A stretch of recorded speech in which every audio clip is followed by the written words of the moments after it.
अस्सलामुअलैकुम दोस्तों और खुश आमदीद है जॉब वर्ल्ड पीके में।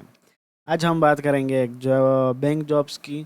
और बाकी जो जॉब्स है वो मैंने ऑलरेडी शेयर कर दी है अपने ग्रुप्स में, बाकी बैंक रिलेटेड। बट आज की वीडियो है बैंक अल हबीब की जो ओपनिंग्स है, तो उसके बारे में बात करेंगे।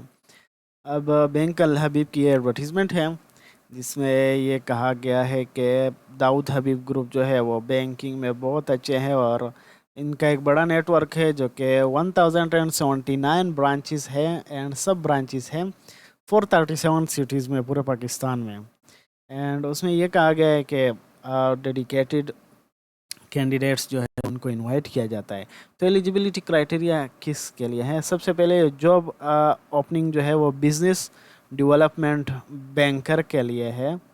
और इसमें एलिजिबिलिटी जो है आपकी क्वालिफ़िकेशन ग्रेजुएट होनी चाहिए, एटलीस्ट 14 इयर्स की एजुकेशन होनी चाहिए आपके पास, मतलब बीए बीएससी वाले, जो एसोसिएट डिग्री है एडी वाले, ये सभी अप्लाई कर सकते हैं एचईसी के किसी भी इंस्टीट्यूशन से अगर उन्होंने डिग्री हासिल की हो तो। और बाकी स्किल्स क्या दरकार है, तो candidate must have a good communication and interpersonal skills. बस सिर्फ ये स्किल्स आपके पास होने चाहिए कि आपको मतलब बात करने का तरीका आना चाहिए, आना आता हो किसी से बात करना। और कोई अगर मसला हुआ हो तो उसे सॉल्व करने का तरीका आपको आता हो, या हैंडल करने का तरीका, किसी कस्टमर से बात करने का तरीका आपको अच्छे से आता हो। तो बस यही है आपकी कम्युनिकेशन स्किल्स। और अगर इंग्लिश आपकी अच्छी हुई तो फिर इसमें कोई भी मसला नहीं है। मैक्सिमम एज आपकी 30 इयर्स है, इससे ज़्यादा अगर हुई तो आप नहीं अप्लाई कर सकते। और लोकेशन जो है पूरे पाकिस्तान में कोई भी सिटी हो आप उनमें से अप्लाई कर सकते हैं। तो ये देखिए आप सोच सकते हैं कि कितनी ज़्यादा ओपनिंग्स है इसमें। और इसकी लास्ट डेट 15 नवंबर है, मतलब इससे पहले अगर सेंड कर दे तो बेहतर होगा। और ये बहुत ही आसान और इजी तरीका है अगर आप जॉब हासिल करना चाहते हैं। अपनी ही सिटी में आपकी जॉब लग सकती है, और वो भी सिर्फ 14th ईयर एजुकेशन पर। जिन्होंने ग्रेजुएट किया है, एमफिल वगैरह किया है, वो भी अप्लाई कर सकते हैं अगर उनकी एज मतलब 30 ईयर से ज़्यादा ना हो। तो अप्लाई करने का तरीका क्या है? अप्लाई करने के लिए देखें, ये लिंक जो होगा वो मैं आपके लिए कमेंट में शेयर कर दूँगा। तो इस तरह आपके लिए ओपन हो जाएगा। उसके बाद आपने पोजीशन सेलेक्ट करनी है, तो पोजीशन है हमारा बिजनेस डेवलपमेंट बैंकर है। उसके बाद यहाँ पर नेक्स्ट क्लिक करेंगे। यहाँ पर देखें आपने अपना नाम लिखना है पूरा का पूरा। यहाँ पर फादर नेम लिखे, फादर नेम है, या फिर अगर आपके हस्बैंड है वो तो उनका नाम लिख लें, वो भी यहाँ पर लिख सकते हैं। फीमेल्स भी ऑब्वियसली अप्लाई कर सकती हैं। डेट ऑफ बर्थ यहाँ पर सेलेक्ट करना है। देखो डेट ऑफ बर्थ यहाँ इस कैलेंडर पर क्लिक कर लें, और यहीं से आप अगर ईयर्स और मंथ्स को सेलेक्ट करने हैं तो देखो ईयर पर क्लिक कर दें। ये ईयर हो गया, और यहाँ से हम वेट यहाँ से हम ईयर पर क्लिक करते हैं। एंड इस तरह जाएंगे 2010, सपोज़ कोई बंदा 2000 में पैदा हुआ हो तो उन्होंने 2000 क्लिक कर दिया। अब मई हो गया, एंड देन हम डेट सेलेक्ट करते हैं कि 22। सो इस तरह हम सेलेक्ट कर सकते हैं। अपना ईमेल एड्रेस दीजिएगा यहाँ पर। जेंडर को सेलेक्ट कर दें, मेल फीमेल। मैरिटल स्टेटस देख लें, मैरिड है, सिंगल है, विडोड है, डिवोर्स्ड है, सेपरेटेड है। तो इनमें से कोई भी आप सेलेक्ट कर सकते हैं। यहाँ पर अपना CNIC ज़रूर दीजिएगा। यहाँ पर आपका CNIC होना चाहिए। नेशनलिटी यहाँ पर पाकिस्तानी आप लिख लें, पाकिस्तानी आप लिख लें। और मोबाइल नंबर ये वाला ज़रूरी है, यहाँ पर लैंडलाइन नंबर ज़रूरी नहीं है। अब आपका करंट एड्रेस कौन सा है? तो करंट एड्रेस में आपका जो आप जहाँ पर अभी रहते हैं उसी का एड्रेस दें।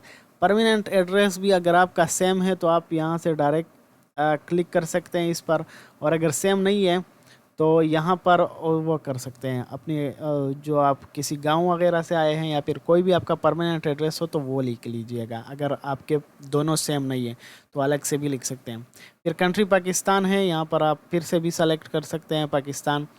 दोनों जैसे आपके करंट एड्रेस का कंट्री पाकिस्तान है, और परमानेंट एड्रेस का अगर आपका पाकिस्तान नहीं हुआ तो आप परमानेंट एड्रेस कोई और भी लिख सकते हैं। सपोज़ आप बाहर ही किसी कंट्री, सिटी यहाँ पर आप कौन सी सिटी में रहते हैं उसका आप सेलेक्ट कर दें। और इसके अगर आपकी परमानेंट आपकी कौन सी सिटी है या फिर विलेज हो तो वो लिख दें।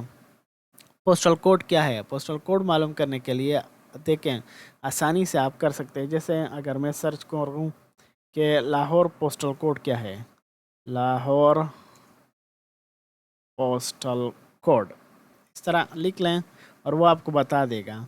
अब ये अलग अलग से हैं क्योंकि लाहौर में आपके डिफरेंट एरियाज़ है। लाहौर एक बड़ी सिटी है।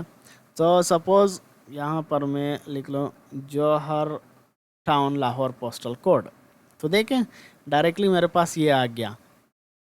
अब ये बता देता है आपको, अगर आपका कोई इलाका वापडा टाउन है, कोई और है, तो आप उसी का भी, या फिर आपके इलाके गुजरांवाला, सरगोदा, कराची कोई भी है, आप किसी जगह में भी रहते हैं, उसी का आप स्पेसिफिक जगह बता दें, सिटी बता दें और पोस्टल कोड लिख लें, वो बता देगा। और अगर ना हो तो नीचे आप देख सकते हैं, नीचे लिंक्स भी हैं, इन लिंक्स में भी आपको बता दिया जाता है। खैर है, अगर आपका एग्जैक्ट, अगर आपकी जो लोकेशन है उसी का अगर पोस्टल कोड ना हो, तो उसके पास जो नज़दीकी इलाका है उसी का पोस्टल कोड दे सकते हैं आप। उसके बाद यहाँ पर इसका पोस्टल कोड, परमानेंट एड्रेस का भी पोस्टल कोड दे सकते हैं। यहाँ पर आपने डिग्री सेलेक्ट करनी है कि आपने कौन सी डिग्री वो की है। तो सबसे पहले आपने उसी को ही सेलेक्ट करना है जिसको आपने फ्रेश कंप्लीट किया है। जैसे अगर आपने बीएस या बैचलर ऑफ साइंस किया हो, या फिर BSc किया हो, इस तरह के जो भी आपने डिग्री की हो, इनमें से आप सर्च कर दें। सपोज़ BBA की हो, BBA में बहुत सारे ऑप्शन हैं। BSc हैं, BSc 14 ईयर्स की होती है, याद रखें। MSc फिर 16 ईयर्स की है। तो अगर आपने MSc की है, MBA की है, MPhil की है, तो पहले आपने उसी को सेलेक्ट करना है, उसके बाद बाकियों को ऐड करना होगा। तो इंस्टीट्यूशन कौन सी इंस्टीट्यूशन से, किसी बोर्ड से किया है, बोर्ड की ज़रूरत तो खैर ज़्यादा नहीं पड़ेगी, क्योंकि आपकी यूनिवर्सिटी से पहली डिग्री MPhil या MA या फिर BS की डिग्री यूनिवर्सिटी से ही होती है। तो आप यूनिवर्सिटी को सेलेक्ट करेंगे यहाँ पर। उसके बाद कौन सी साल में आपकी डिग्री आई थी, आपकी डिग्री पर आप देख लें, वहाँ पर ईयर लिखा होगा और वो भी लिखा होगा, मंथ भी लिखा होगा। रिज़ल्ट क्या था आपका, रिज़ल्ट GPA में होगा तो GPA यहाँ पर लिखते हैं। और अगर परसेंटेज में हुआ या फिर आपने की डिग्री कंप्लीट नहीं हुई है तो वो भी लिख सकते हैं। डिवीज़न कौन सी है, लेकिन इनकम्प्लीट डिग्रीज़ ना ही कर दे तो बेहतर है, क्योंकि अगर आपने अपना BA कंप्लीट नहीं किया है तो आप अप्लाई नहीं कर सकते हैं। कम से कम आपने BA कंप्लीट की हो। मेजर सब्जेक्ट्स क्या है, आपने BA कौन सी सब्जेक्ट्स में किया है। सपोज जोलॉजी में आपने की है तो यहाँ पर आप जोलॉजी लिखते हैं। अगर आपने किसी और सब्जेक्ट में किया तो वो सब्जेक्ट का नाम लिख दें।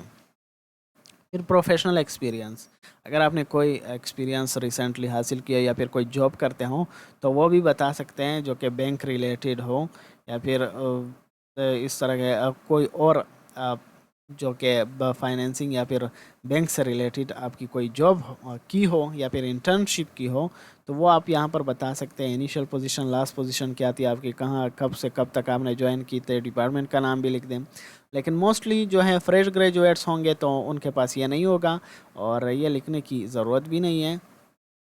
फिर ट्रेनिंग्स, ये जो है, अगर आपने कोई ट्रेनिंग वगैरह हासिल की है तो आप यहाँ पर लिख सकते हैं। जैसे सपोज़ आपने ट्रेनिंग प्रोग्राम्स जो बैंक्स अनाउंस करते हैं, अक्सर बैंक्स ट्रेनिंग प्रोग्राम्स भी अनाउंस करते हैं, तो उसमें अगर आपने ट्रेनिंग हासिल की है तो यहाँ पर उस ट्रेनिंग का नाम लिख दें, उस बैंक का नाम लिख दें।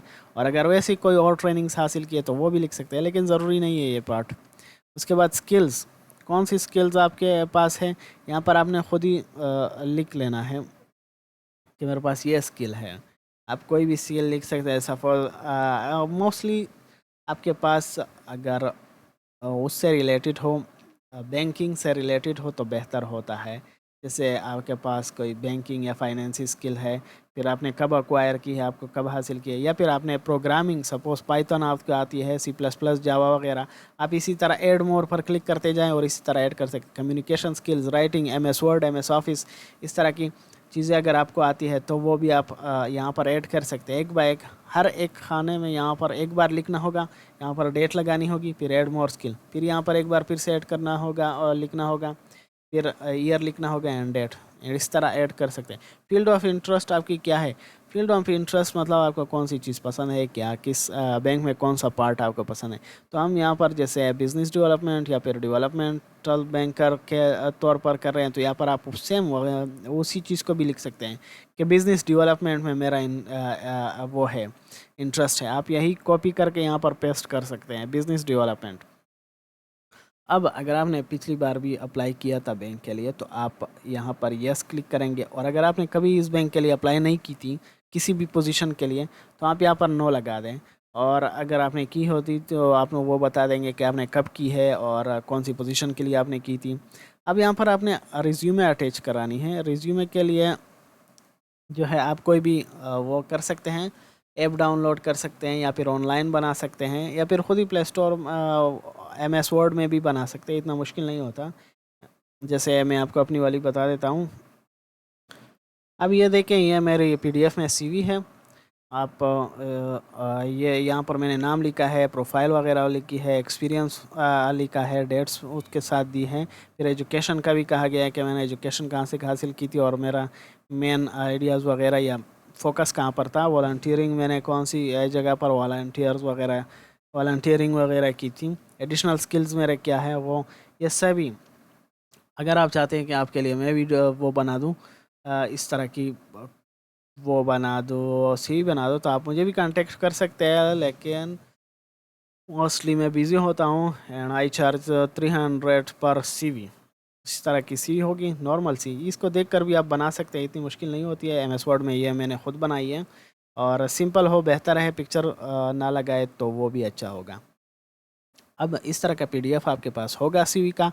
आपने यहाँ से चूज़ फाइल पर क्लिक करना है और चूज़ फाइल के साथ ही अपना PDF को सेलेक्ट करना है और सबमिट पर क्लिक कर देना है। जैसे ही सबमिट कर दें आपका अप्लाई हो जाएगा। और जैसे ही अप्लाई कर दें उसके बाद अगर आपकी CV उनको पसंद आई, आपकी डिटेल्स, आपकी एजुकेशनल डिटेल्स एंड आपकी पोजीशन अगर वहाँ पर खाली हुई आपके सिटीज़ में, ज़रूरत हुई आपकी, तो ऑब्वियसली आपको कॉल करेंगे। हो सकता है आपको इंटरव्यू के लिए बुलाया जाए, वहाँ पर आपकी कम्युनिकेशन स्किल्स को देखा जाए।